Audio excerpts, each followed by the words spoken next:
ek gou vinnig. Kry vir jou sien. Baie vinnig, baie vinnig.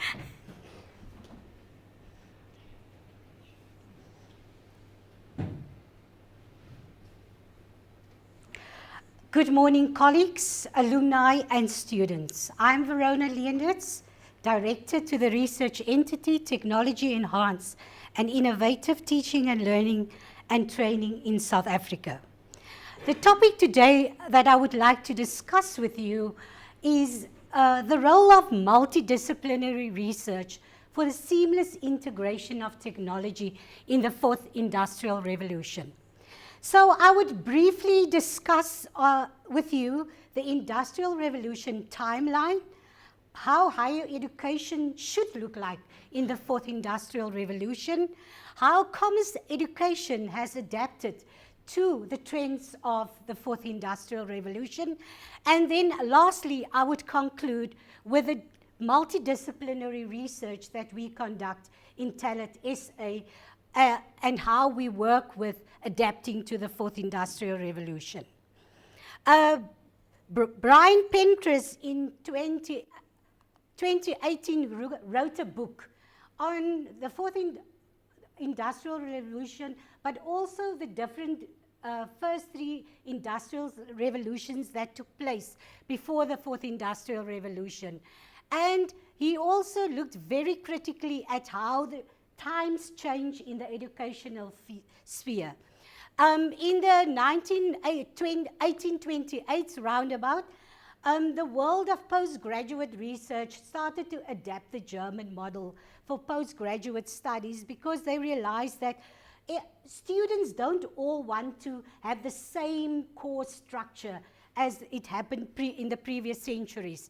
So students in the first industrial revolution, they had the ability to actually select the courses which they would like to participate in. In the second industrial revolution came about where there was a lot of change in industries, particularly when we talk about the factories, the machines that started to take more role in the production change. And some of our top universities was established from that second industrial revolution and the changes in industry. Stanford University is an example, as well as the University of Chicago. And the third industrial revolution started very late, only in the 1980s, and it was for a very short period, about 1980 to 1990. And that is where computerization and web-based interconnection really started to take stage in the world, and especially in higher education.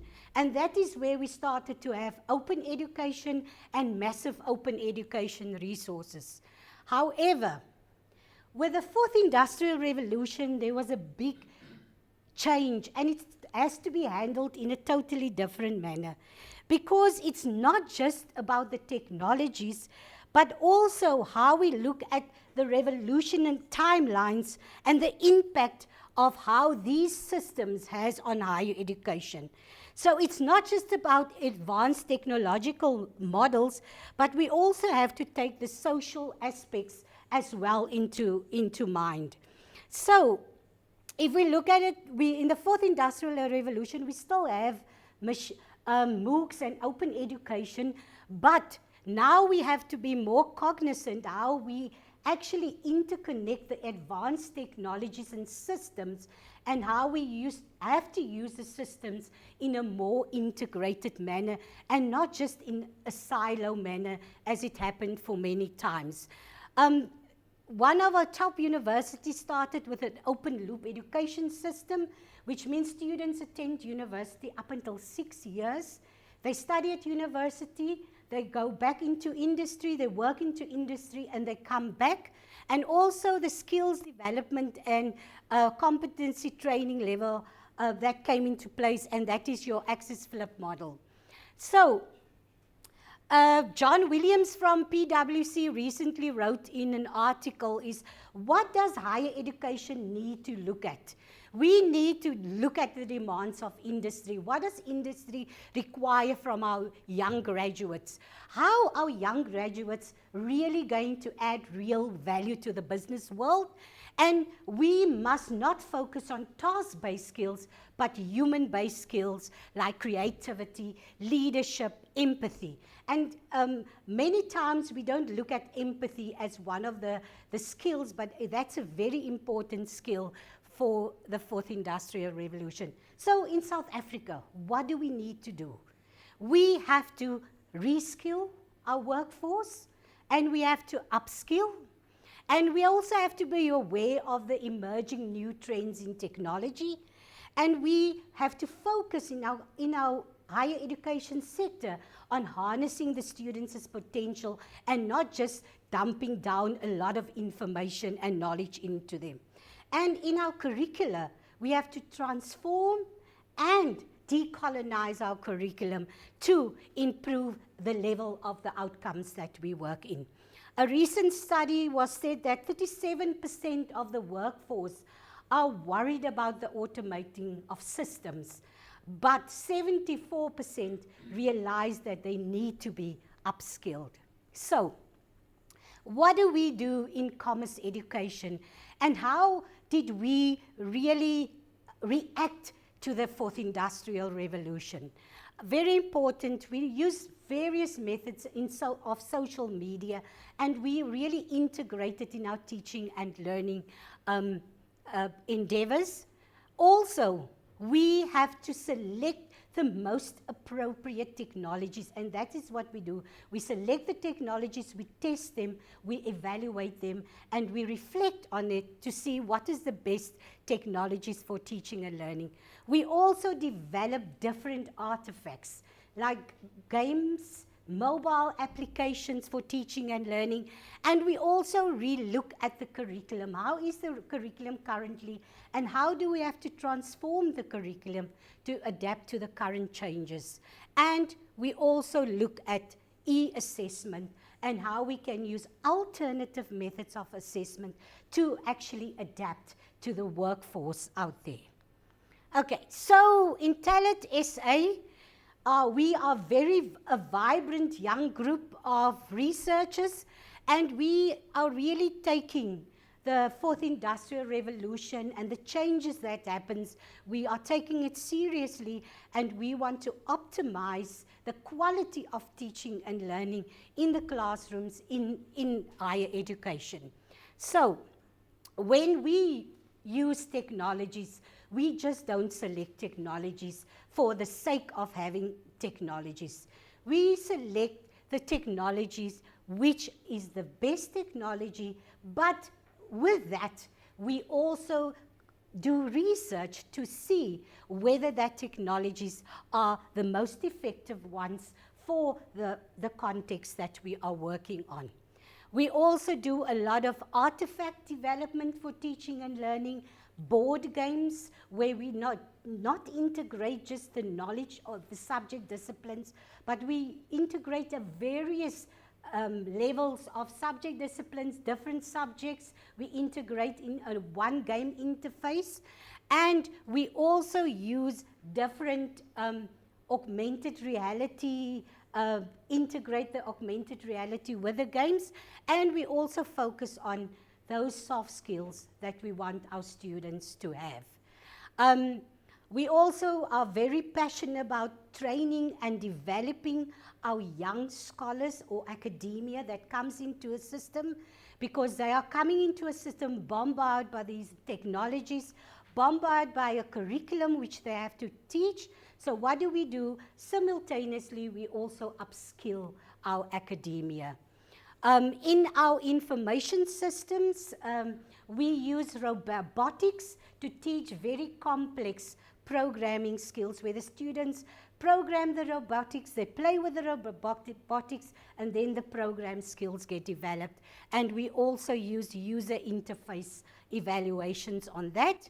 And the augmented reality is that we can augment many things because we overlay some. We can use our game board for multidiscipline disciplines, like we can use it for accounting, we can use it for commerce, we can use it for stats. The board doesn't change, the interface doesn't change, but we can augment the material that we work in the game. And we also do a lot of eye tracking research. Because if we develop a mobile app, if we develop a game, we have to see that the user interface is conducive for students to learn what we want them to learn, and that the design doesn't distract the students from those interfaces. So that is in a nutshell what we do at Talent SA. And thank you for being here today, for listening to us, and join us in changing the future of education and training through technology-enhanced learning with Talent SA. Thank you.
Good day, I'm Clarice, and today we're going to explore two of the endless number of options that we can integrate in technology.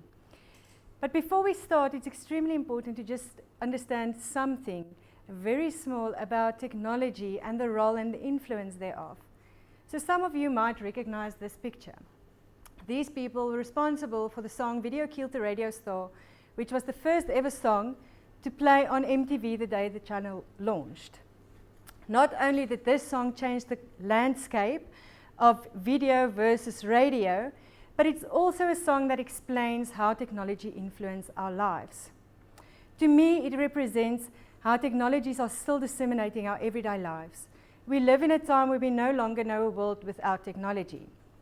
But with the use of technology also comes great responsibility and inevitably a number of challenges or problems. Therefore, we can no longer operate in a normal classroom setting whilst ignoring the opportunities that technology provides us with. But let's just take one step back.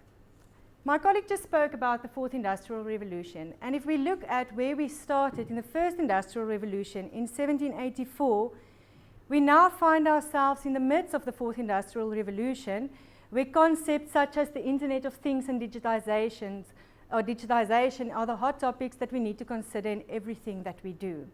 But the fourth industrial revolution is also so much more than that. It ultimately boils down to people wanting and needing to live longer with more sustainable resources to their disposal, and that is determined by the greater commerce sphere. Now we can ask ourselves the question, how do we deliver graduates that's not just only responsible members of society, but they also have the ability and potential to ultimately contribute to this whole idea of people living longer with more sustainable resources to their disposal. So there's different options. In order to be able to deliver these graduates, we need to reinvent our teaching and learning strategies with the purposeful integration of technology. We need to accustom students to this world where they are able to take responsibility while they are also being responsible to take information that they are dealing with and content to create knowledge, and also to realize the value of peer learning, learning from one another, Considering the fourth industrial revolution and the possibilities it provides, technology integration is no longer something that requires an extensive amount of effort and energy. Alternatively, it makes it easier for us to communicate in a language that the students understand while using the tools that they feel comfortable with, because that's the only world that they know. Now, keeping in mind the whole idea of responsibility, co-creators of knowledge, and peer learning, these are three types of technologies that I've integrated in a classroom setting to contribute to that greater goal. If you look at QR codes, that's something that students are familiar with. It's a tool that's been used widely in commerce as well as marketing approaches. It's a type of a barcode that stores a lot of information, and they can have, once they scan it, instant access to the information that you're trying to share. Interactive software platforms, of which there's a number of different ones that you can use, enable students to not only just create knowledge and share that knowledge, but it also provides the interaction with their peers and the lecturer in a setting that they would not normally interact with. On the other hand, we have open education resources. That's a whole brilliant world of open resources that students can have access to. Again, it helps them to create knowledge. So there's different sources that they are confronted with similar or the same type of information, and they need to work through the different sources to create their own understanding and knowledge and be able to share that. But it's not just about the integration. Research is such an important part of measuring whether we are successful. So we assume that because we have Generation Z students sitting in our classrooms, that they are accustomed to the use of technology, which is actually very interesting because they are comfortable using technology for social purposes, but once we get to using or integrating that same type of technology for teaching and learning experiences, then they might be a bit hesitant. The second thing is the community of inquiry that we also need to measure, because this enables us to measure our teaching presence. So how does the students respond to whatever's happening in class? Then we also have the social presence and cognitive presence. Social presence being how do they interact with their peers through the integration of technology, but also what's the influence that it has on them. And then lastly, knowledge management. Ultimately, we are doing this to enable students to be more effective in their teaching and learning experience and to add more value to that experience. So we need to know to what extent does these approaches help them to manage the knowledge that they're dealing with. Having said all of that, it's extremely important to realize that you're not going to be 100% successful in your first try. But it's when you reflect and keep on trying and doing the research that you start to defeat the challenges by implementing research-informed strategies to ensure future success. When we consider commerce education and we start to think critically about our approaches and strategies, we realize the opportunities that lies within the fourth industrial revolution. So we have the opportunity to be the change agents for commerce education to ultimately contribute to people living longer with more sustainable resources at their disposal.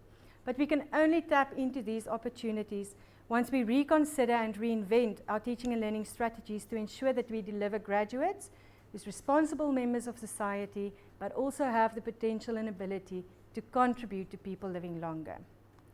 And with that, I thank you.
Good morning, ladies and gentlemen.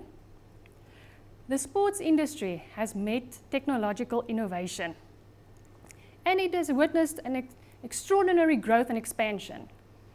It has grown into an entire ecosystem with multiple stakeholders.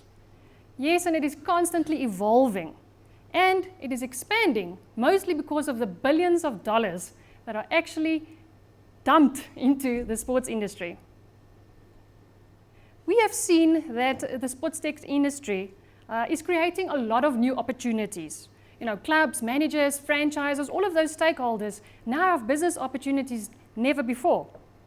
And this has shown tremendous trends disrupting the sports industry. Likewise, the sports industry is currently a market with lucrative investment opportunities.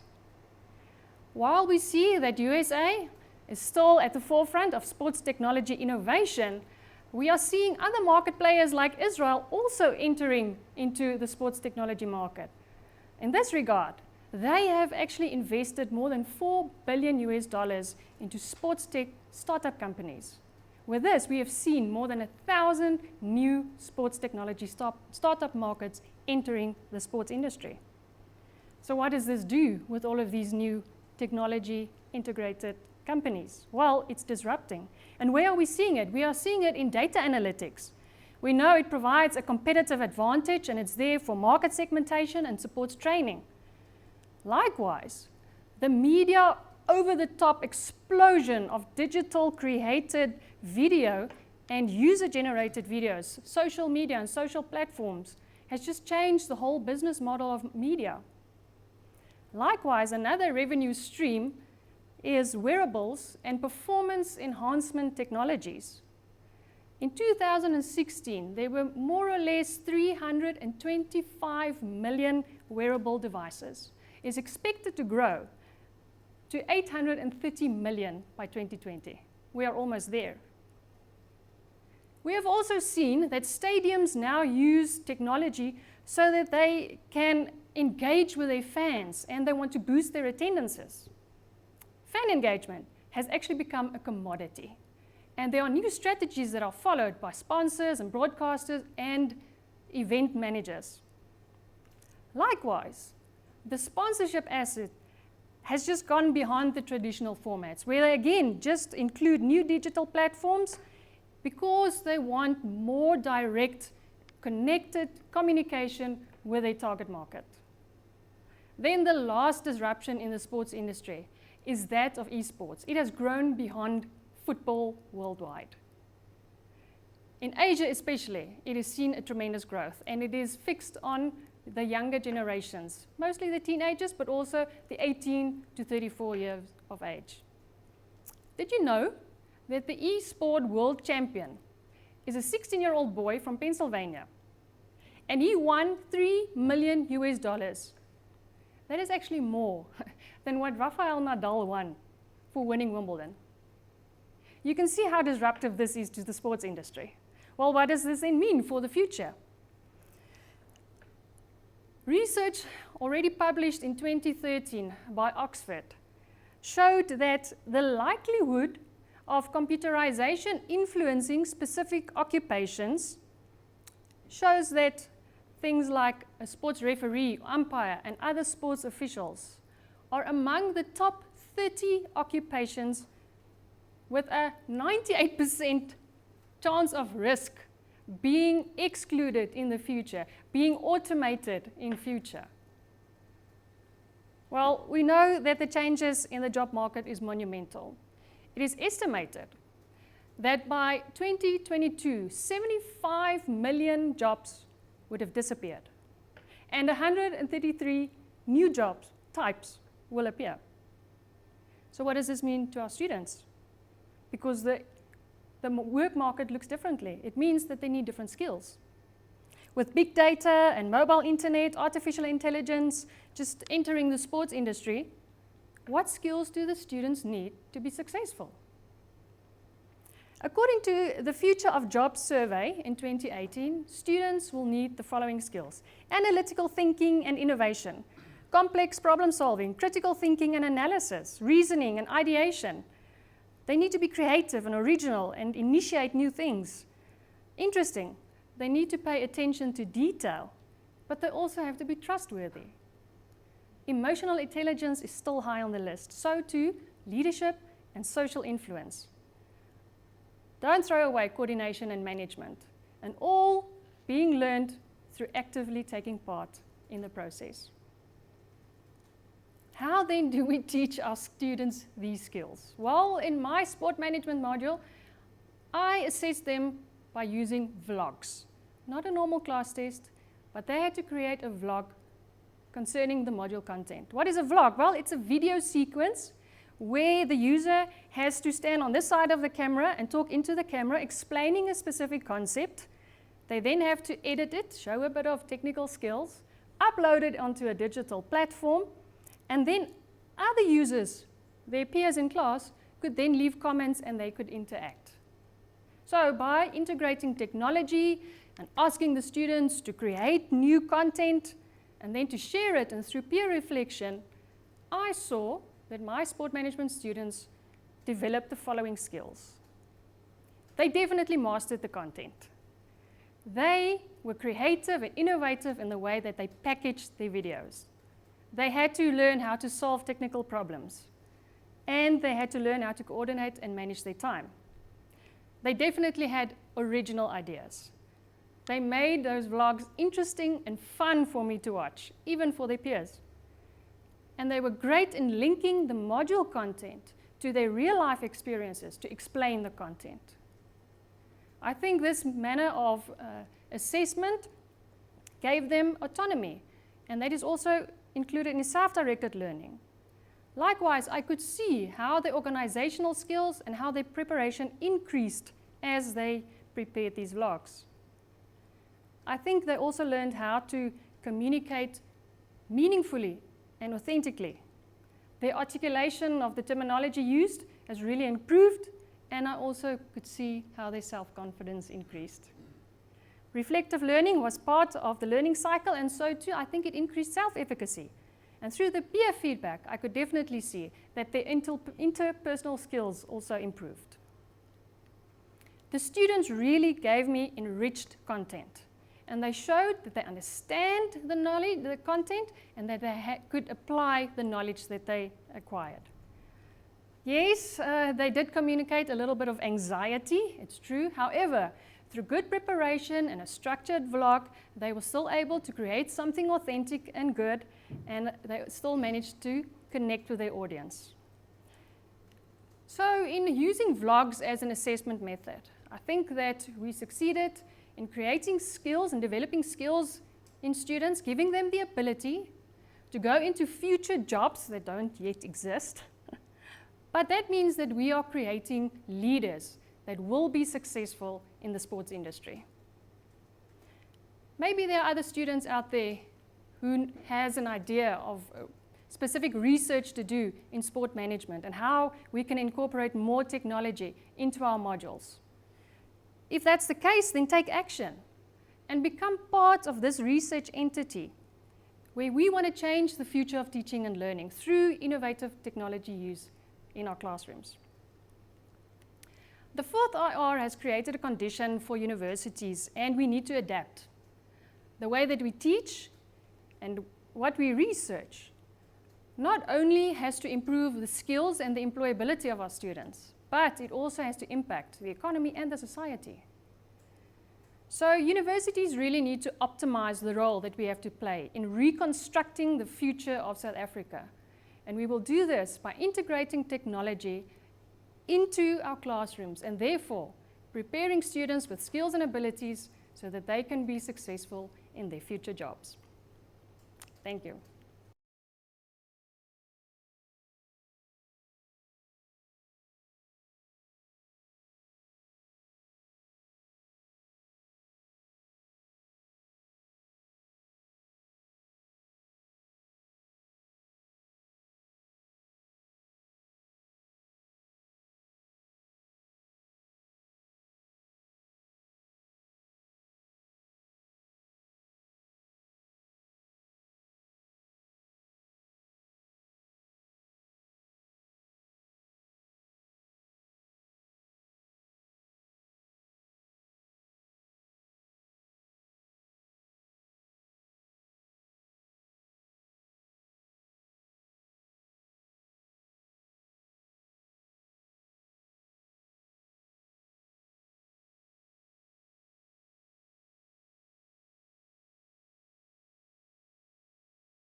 Good morning, everyone that's listening speaking. My name is Gordon Matthew, and my focus is on the subtitling of recorded lectures. So the main problem is that South Africa, the context in South Africa is of multilingual nature, and there are many languages spoken in the world, in the country, but not all these languages are first language, or not all these languages are English as their first language. So the problem is to make information more accessible to everybody attending universities, because mostly the language of instruction is English at most of the universities in South Africa. So one way to do this is to provide subtitles on recorded lectures to make this more accessible to the students. This is based on research done by Lindstrom in 1994. We show that 20% of what we see is what we learn from, and when we see and hear stuff, we learn 40% or twice as much. So just to give you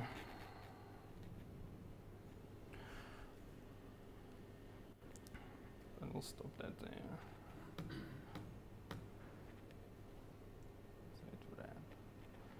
Okay, so when you give a student a recorded lecture, you don't really know whether it is an effective way to get their information. They get their information from.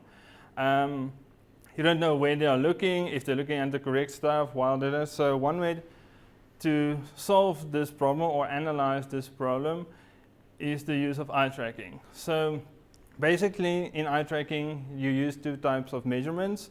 The first are fixations, which is indicated by the dots in both of these pictures. And then the second one are saccades, which is the movement between the dots.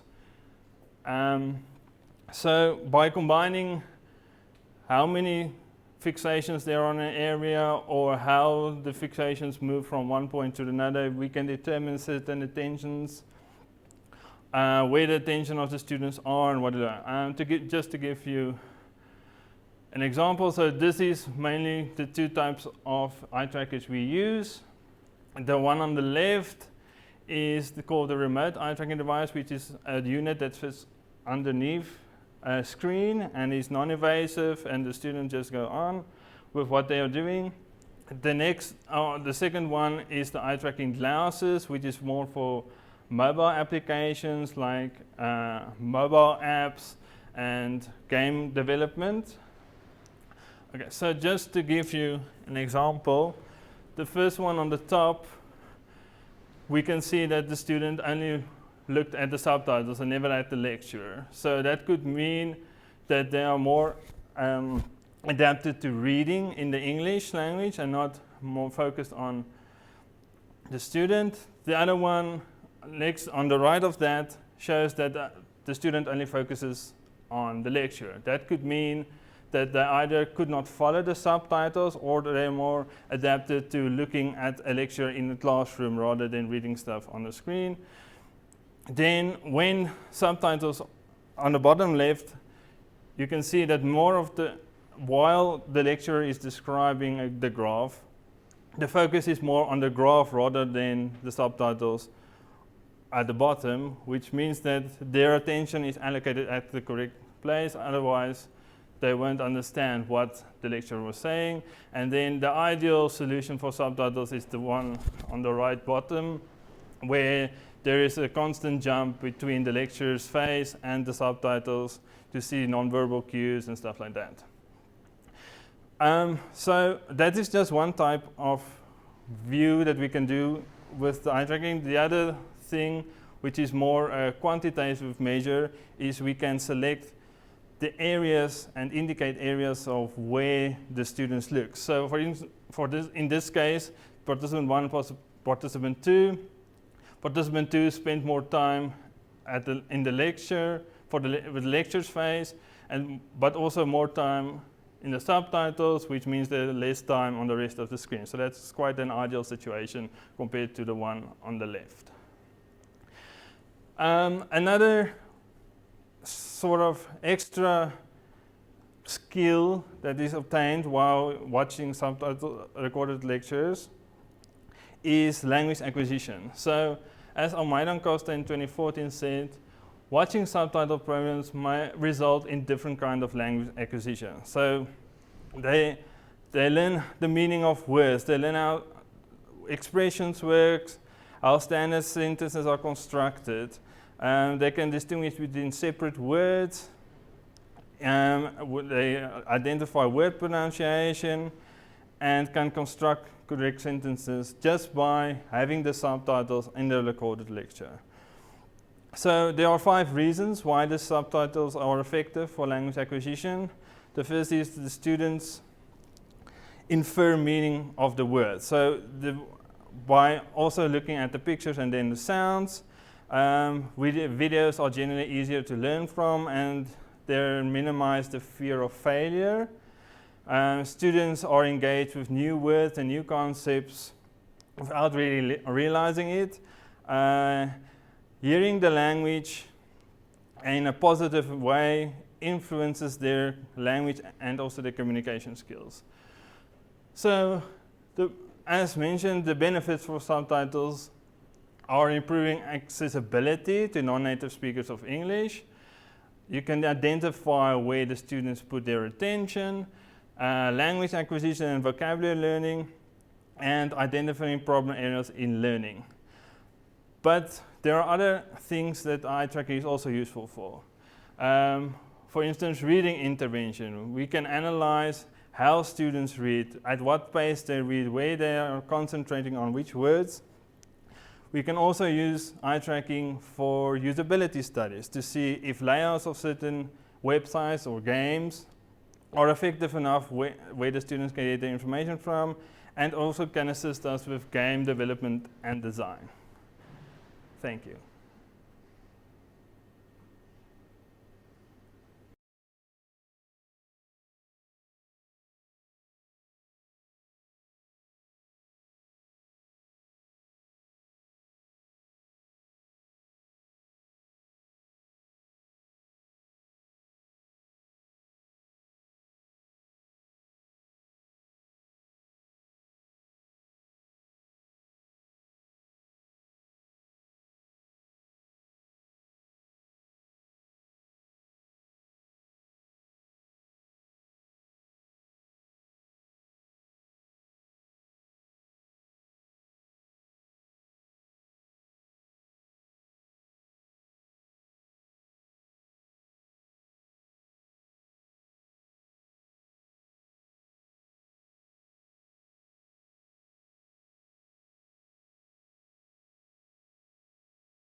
We sometimes forget that brands are names given to products to differentiate them from other products.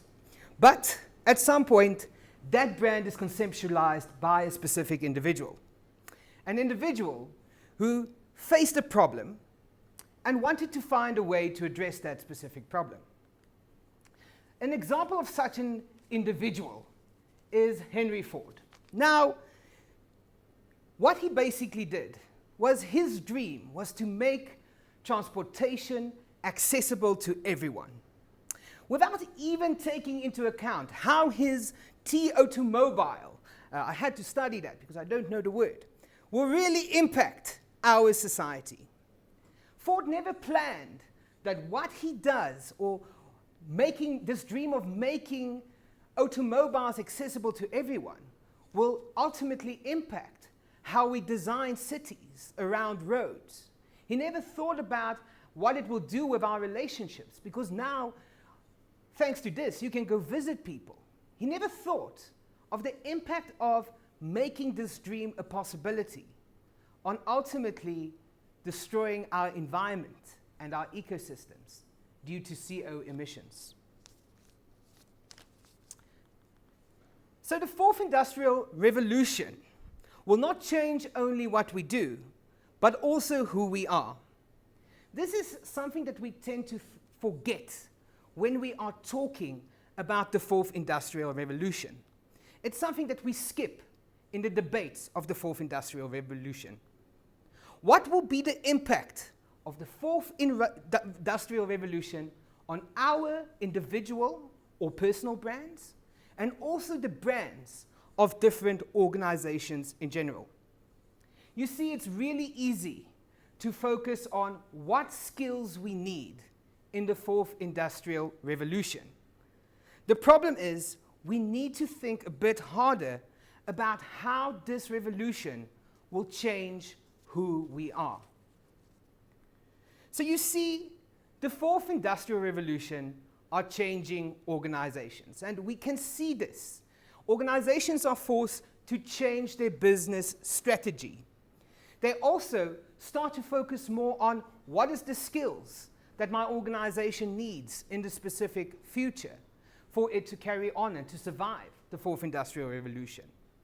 They also need to think of the opportunities to embrace new ways of doing.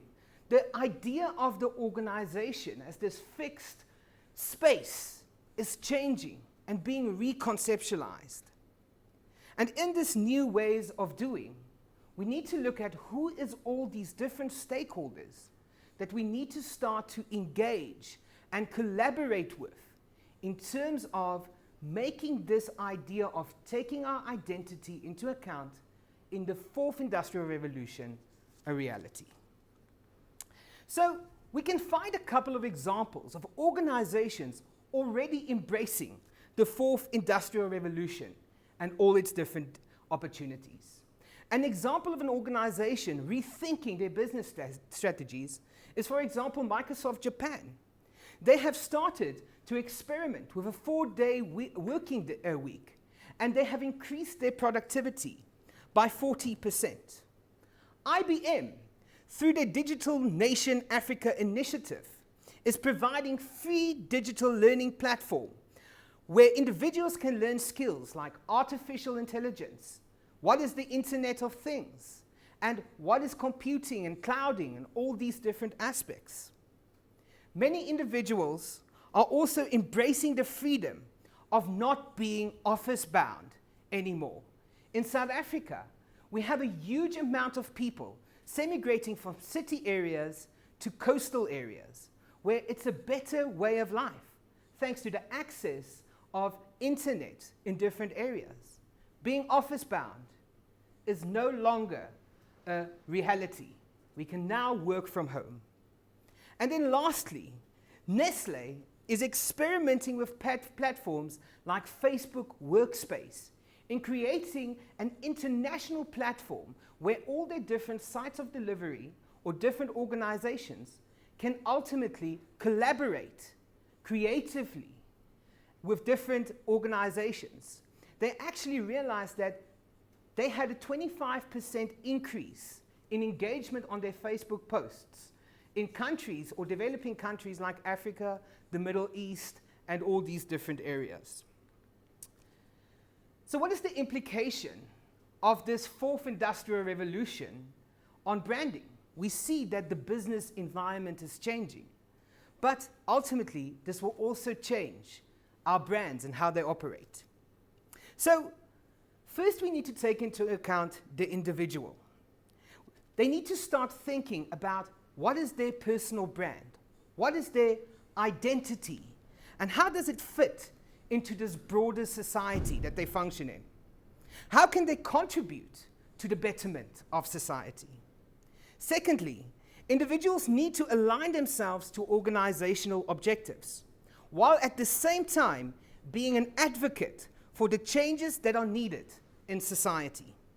Through this process, individuals should also influence organizations to be responsive to issues in the broader society and force them to make corporate social responsibility something that is not just window dressing for an organization to increase their reputation.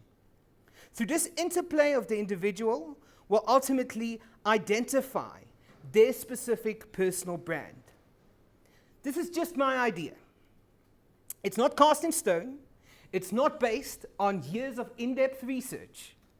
It's just me thinking about the impact of the fourth industrial revolution on my personal brand and brands in general. Because there will have to be a movement to find more authentic brands, and we need to align ourselves to the betterment of society. The impact of this is on the specific student is very important. Education institutions need to prepare students with the necessary skills to survive the fourth industrial revolution, but also need to make individuals and students cognizant of their individual identity and the impact thereof on brands and organizations, and their responsibility to the broader society. This needs to be incorporated into various curriculums so that students can see how their being, their identity, their personal brand ultimately impacts society. Students are the architects of the fourth industrial revolution, who need to think about the role they play in the fourth industrial revolution. And this is something that we tend to forget about. Telling students what will be their role within the fourth industrial revolution and how it will ultimately impact society. I leave you with the following quote from Klaus Schwab. I hope I'm saying that correctly. The fourth industrial revolution can compromise humanity's traditional sources of meaning, work, community, family, and identity. Or it can lift humanity in a new collective and moral consciousness based on a sense of shared identity. The choice is ours. Through research, brands, personal or organizational, need to continuously determine if they are positioning themselves to achieve the shared destiny for the betterment of society in the fourth industrial revolution. Thank you.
Hi, my name is Verushka Pelser-Karstens.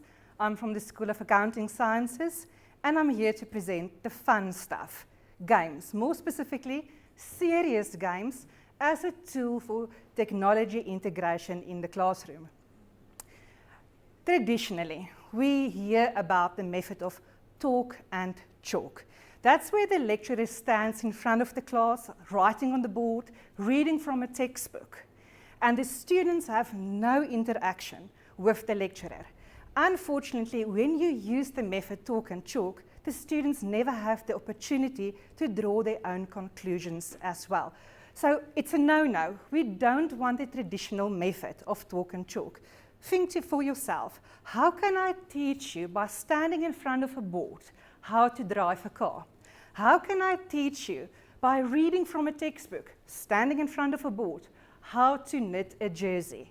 We need a more hands-on approach if I want you to learn something more than just the information from a textbook or a study guide.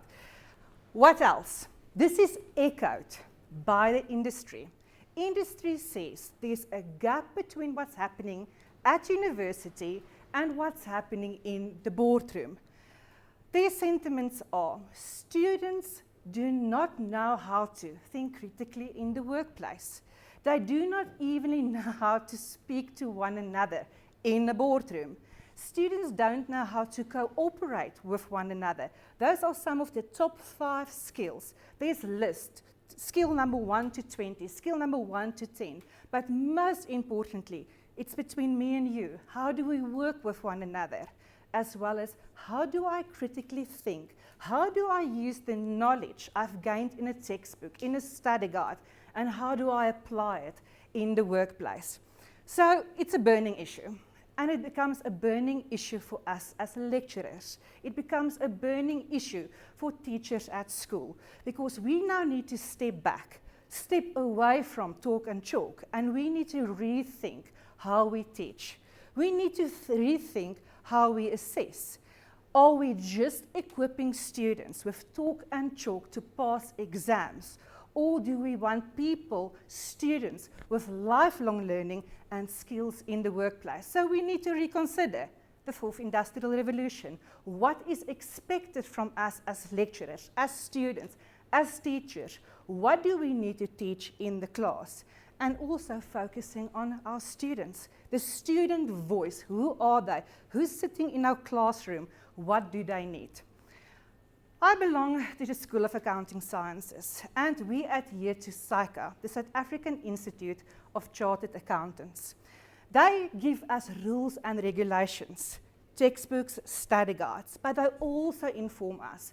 We need to think of how we are going to introduce technology in the classroom. Luckily, it does not have to be high-end technology. What do I mean by that? It does not have to be a tablet, a cell phone. It can be something as a game on a PowerPoint slide. It can be paper-based games. It can be quizzes. But here's the catch. As long as it's effectively integrated into your class, why are you doing it? You need the outcome, either assessment or skills you want the students to gain. And interesting enough, they say relationships must be built at the end of the day. There must be meaningful relationships as well as fun. And that's where the light pops up. Fun, games are fun. So why do I use games? Game-based learning, 7 reasons. But most importantly for me is information sticks. Students make connections. There's critical thinking and a bridge between the abstract and the concrete. You have played games before. Think about the games you've played. I'm a big fan of the game Risk. We will play it over days. And during those days, I will think about, if I do this, what about this? I can do the following. So information starts sticking. I'm constantly thinking about the game, and I'm bridging the gap between something concrete and the visual. Why do students like games? Why do they think it's a good idea? Students say if they embrace games, they become rebel learners. I love that idea. That's feedback I got from using games in class. The rebel learner comes in, they use the textbook, they use the study guide, but now they use the information in a creative way. They start thinking about the work. They become critical thinkers. They become different in their approach with the work, with one another. They grow more empathetic. Verona said in the beginning of the webinar that that's interesting. We need to know how to react towards one another. If you play a game, it's not just I want to outwit you. I want to be with you. I want to play with you in the process. Games, yay for games. What did I do in my classroom? I moved away from the idea of standing in front of the class, giving you all my knowledge. In the first semester, I designed small games. Paper-based, PowerPoint, it doesn't matter. In the second semester, I asked the students, okay, I've done the games for you. What are you going to do for me? And they said they want to design games. Wow. So now I have a teaching and learning method, but I also have an assessment opportunity with games, where students design the games and I can assess them. And interesting, here are some photos, smiles on their faces. They loved the idea. They took the study guide, they took the textbook, other information as well, looking at all the study outcomes, learning outcomes, and they designed games. And interculturally as well. So working with one another, collaborating with one another, and a bit of empathy as well. More smiles on the faces, coming up with another idea. more smiles. So what's interesting about this is, what happens when you play games? What happens if I, as a lecturer, design the games? What happens if students design the games? Students of all levels participate. I had students designing games on Kellogg's cornflakes boxes, pizza boxes. I had high-end games designed for me. But each and every student said, we worked together, we interacted with the work, we've learned something in the process. Not just the theory, but I learned something about my fellow students as well. They pursued a goal, they checked on their progress throughout the semester. Information sticks, making the connections, and one interesting bit of feedback is the distant becomes visual. The moment it becomes visual, they learn something in the process. That information is there. So if you need to go and apply it in a test or an exam, immediately that feedback is there. The visual, I can give you feedback. Lovely feedback. They fall in love with learning. They fall in love with the module itself. It was rewarding to them and skills were obtained. Usually students come to me and say, I don't have a group member to work with. No, they made friends. They learned how to work in groups with one another. So, love games. So if you are interested in games and you want to love games as well as a teaching method, or if you want it to be a field of research, where do you start? Step number 1, discover. You need to be sure, what do you want to change? Is it, for example, a learning environment or a space? Step number 1. Step number 2, dream big. What do you want the student to be able to do in the outside world? My go-to phrase, filling the gap between the classroom and the boardroom. What do you want your student to be able to do in the workplace? Change the course, change the module, lessons, assessments. Rethink how you can use games to satisfy everybody's needs. Then design. Oh, there's a lot of things. You can go and look on the internet. And just starting by PowerPoint slides, paper-based games. Design a game where you think about all the outcomes you need to have in place, not only for now, the semester, but for lifelong learning. And that's where I am at the moment. I designed a game for my students, which I will be able to use from next year on, where I simulate a business environment for my students, where there's accounting, tax, financial management, and law. And if they play the game, they can see how you fill the gap between the classroom and the boardroom. And lastly, what do you deliver? You deliver a student that's employable at the end of the day. The student does not only have the knowledge that's coming from the textbook and the study guide, but the student also, they are equipped with the necessary skills for the workplace. So this was not Sheldon Cooper with fun with flags. It's Veriska Pelser-Karstens with fun with games.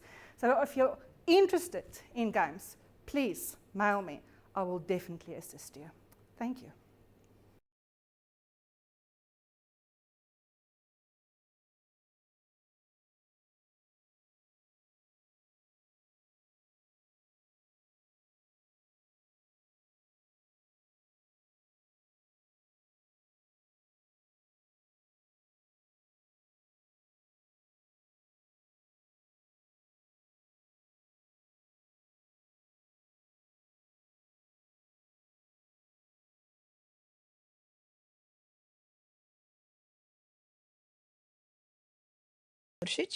I'm from Edge Hill University in the UK, and today I'll tell you more about integration of augmented reality in your teaching and learning.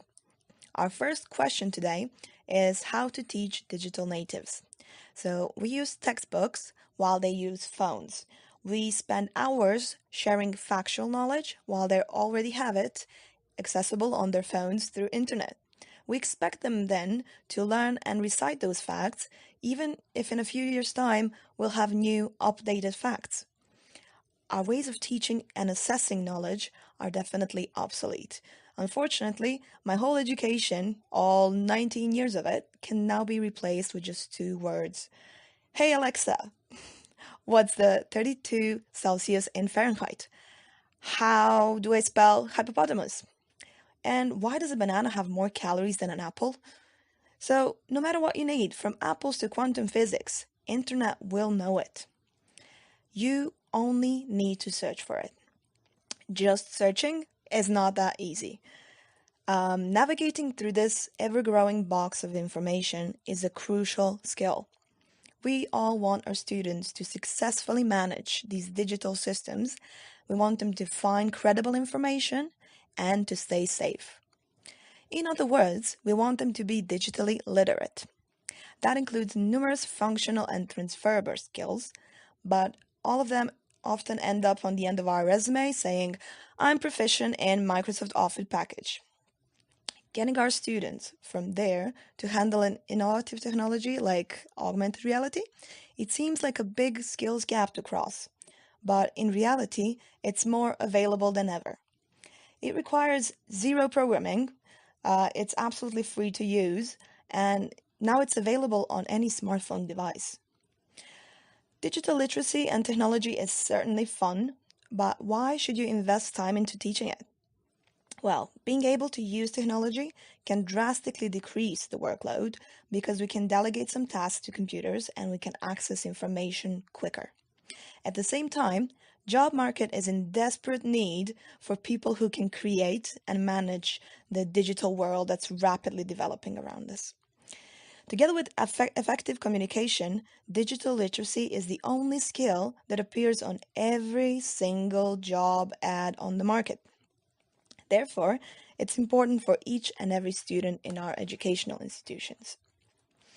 Yes, even students studying sport, because augmented reality is slowly becoming a part of our lives, every single segment of it. Some fields are quickly grasping the opportunities augmented reality offers and are expanding their work into new dimensions. The future of architecture and construction will almost certainly rely on virtual and augmented reality, while some other fields could change the way they present information. So from books full of facts to this virtual interaction with objects. Language and literacy, that content is not very tangible or concrete, but that doesn't mean it can't be in a fourth dimension using augmented reality. Same goes for sciences, where we can bring the tiniest molecules on the palm of our hand or explore dangerous elements in a safe environment. Today, we can model Earth's surface and play with it in a sandbox. But we can also explore human body inside out and use it for practical purpose. That's all great, but how do we incorporate all that into our education? I would say faculties of education might know, right? So here's a short introduction into how augmented reality works in Edge Hill University. Like any other technology within our institution, we try to integrate new technologies one step at a time.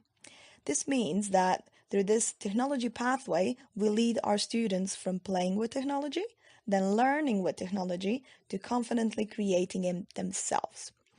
So the first step is in achieving that goal is to create opportunities for students to play and interact with various technology that we can afford. So they have a little playground where we will actually help to break that ice, remove any fears, and form positive attitudes toward technology. Second step on our pathway involves their everyday routines.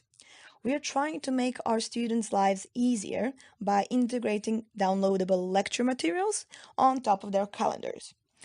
We will demonstrate available features of augmented reality by making our materials interactive. For example, this assessment guidance example, it summarizes 6 pages of instructions by expanding each box with additional information. And students, as you can see, they love it. If you let your students play and learn with augmented reality, they will naturally come up with their own ideas of using it. Let them create their own augmented reality experiences and express themselves in creative ways. Instead of submitting their essays in a traditional paper version, they could embed it on a trigger image and print it on a paper cube. Or they can create a video of them explaining the content, which then comes to life when the trigger image is scanned. Something like those live portraits from Harry Potter movies, right? So if we connect several images, we can make a walk or a scavenger hunt filled with different stories. Possibilities are truly endless, so don't forget to explore every day and have fun with it. That's all from me for today, so if you need any further ideas of how to have fun with augmented reality, you can visit my webpage, or you can contact me directly. I would be very happy to give you more ideas or answer any of your questions. Thank you very much. Hello, everyone.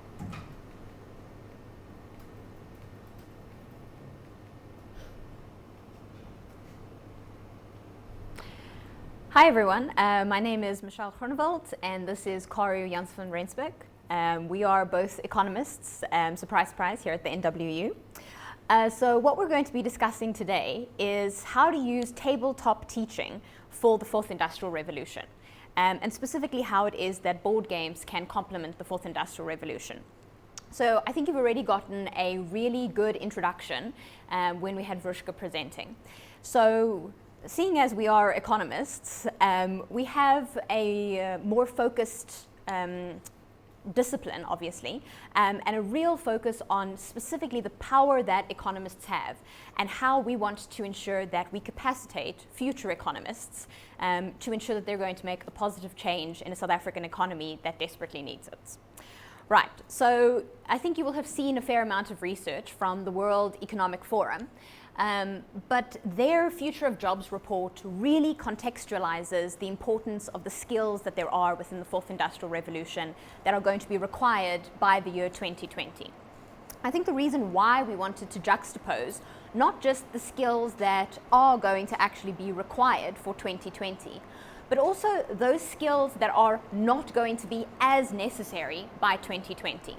And I think particularly when we're having discussions relating to the fourth industrial revolution, especially for us as lecturers, we're often pushed to do more, to integrate technology into our classroom, to make sure that you have all of these additional skills. And it can sometimes feel, I think, for students, really difficult because you feel as if there's yet more that has been added onto your already full plate. And particularly for us as lecturers, it feels that we're expected to do everything we were doing and more. And so I think something that we really want to focus on as economists, probably because we care a lot about efficiency and optimization, is that we also need to focus on which of these skills are actually declining. So that we actually need to ask ourselves, what do we no longer need to do in our classrooms at all, so that we can make sure that we prioritize actually focusing on the skills that are really necessary for the fourth industrial revolution. So if we take a look here specifically at how board games are relevant for the fourth industrial revolution, we want to really focus on why it is that economists need to be able to develop these sorts of skills.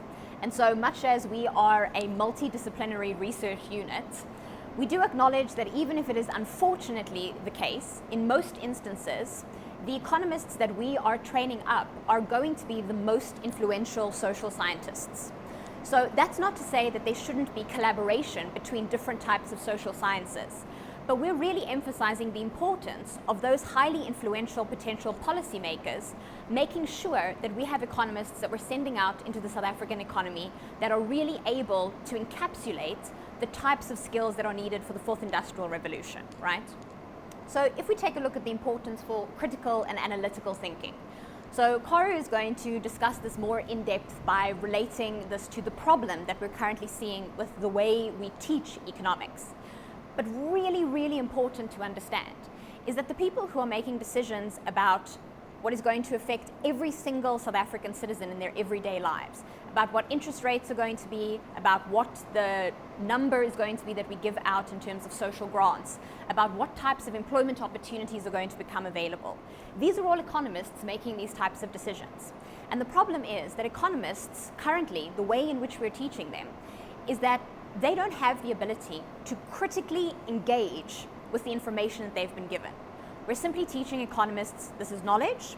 You need to make sure that through the process of potentially osmosis, you take in this knowledge and that you then relay it back down on a page. But in order for us to overcome some of the very real challenges that we face by being the most unequal country in the world, by having a 38.5% unemployment rate, and by dealing with massive amounts of inequality, unemployment, and poverty in this country, we need economists to be able to say, what is the information that has been given to me? And how do I engage with this in such a way that I can say, this is what is wrong about the way in which we're currently viewing things? And then, very important, which is the skill of problem solving, is to not just teach our students in the fourth industrial revolution how to critique, how to be critical, how to see this is where the gaps lie in the information that we currently have, or this might be a way that we are misrepresenting the way in which our economy currently functions. But we also need to empower our students to not just deconstruct, but to also construct. So this involves being able to say, we acknowledge the challenges that we face in our country economically, but how are we going to solve these problems? Which very importantly relates to one of the other skills that we're trying to develop amongst economists in the fourth industrial revolution, is that of teamwork. So economists very often want to make decisions without considering the importance of working together with not just other economists that have other specialties, but also of working together with other social sciences and other disciplines in general. And so the fourth industrial revolution, with all of the challenges that it brings, is certainly going to require of economists of the future to be more willing and more open to listen to ideas, ways of doing, and ways of constructing a new South African economy that works for more of us, to ensure that we're going to work together in teams. And so this relates, to just touch on this, a lot to our idea of why we decided to develop a board game for students rather than just, say, for example, a mobile application. So in line with starting the conversation that's happening across universities in South Africa about the importance of decolonizing our curriculums, one of the core aspects that we want to focus on, much as we're not being prescriptive in any way, shape, or form in saying this is the only way for us to go about decolonizing a curriculum, but as a starting point, in many instances, economists' entire education is deeply insular, is likely to be a very solitary pursuit. They're likely to come to a classroom, to learn some information, and to have to put it back down on a page. But the journey of learning and discovery, the ability to truly value the input of other young economists, is something that really only happens when you have that type of camaraderie, that type of community that often happens around a board game. And so finally, if we're talking about the importance of creativity, then if we are to start to give students, firstly, the self-confidence to believe that their ideas are worth something, but the ability to really encourage them to say, well, some of the massive challenges, the structural challenges that we face in our economy, that we haven't been able to overcome despite 25 years of democracy, is going to definitely need creative solutions. So something which is seen as perhaps a skill that needs to be developed within someone studying a Bachelor of Arts degree needs to be seen as a core and important skill for how it is that we equip policymakers and future economists of this country to ensure that they're going to back their creative ideas, combining that with important economic theory, but making sure that some of the massive challenges we face are going to be faced head-on by giving them the self-confidence to know that their creative ideas are valuable and meaningful. So Kara is now going to discuss with you the problem that there is within economics and give you more of a preview specifically relating to what our board game attempts to do.